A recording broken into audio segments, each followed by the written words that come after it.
ফল কি এবার প্রথম করছে? 11 মাস বয়স, এই জন্য আওয়াজ হচ্ছে। হ্যালো, কয়টা নেবেন? 5-6টা, 400 করে পার পিস। 400। হ্যাঁ, আল্লাহ খাবার আমি মনে করেন কি আল্লাহ যা চাইনি তার থেকে অনেক বেশি দিয়েছে।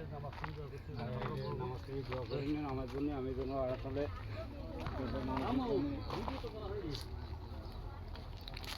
ভাই চারা নিচ্ছি বুঝছেন? মনে হয় মেসেজ আইছে। হ্যাঁ হ্যাঁ, টাকা তো গেছে। আর ওই চারা নিচ্ছি বুঝছেন, ওই 8 পিস তো লাগাতে হবে না কিভাবে ওটা বলিছে না, বলছে যে ও যেটা তো পলিথিনের ভিতরে মাঠে ওই পলিথিনটা ছিঁড়ে পলিথিনের উপরে কোনো কায়দা মাটিটা ডাকবে, বেশি গভীর দেবেন না। আর জৈব সার কিন্তু একটা গাছের গোড়ায় 2 কেজি দেবেন কমপক্ষে। 2 কেজি একবারে দেখিনি মাছা উঠি যাবে না। আচ্ছা, অন্য সার দিয়ে যাবেন, একটু পটাশ দিয়ে নেন, সবকটা জৈব সারে মিশিয়ে একটু পটাশ দিয়ে নেন। পটাশ আর একটু দানা জাতীয় দিয়েন, বীজ জাতীয়, যেটা মাটির পোকা নষ্ট করে। ওটা কি বলে, দানা কি দানা বলে? ওটা দানা মনে করেন কি দানা জাতীয় অনেক আছে, দিলেই হবে।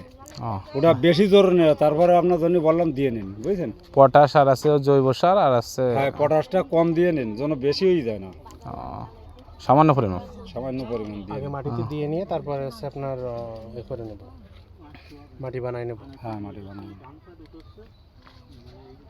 তাহলে চলো, তাহলে থাকেন ভাই। হ্যাঁ, দাম যা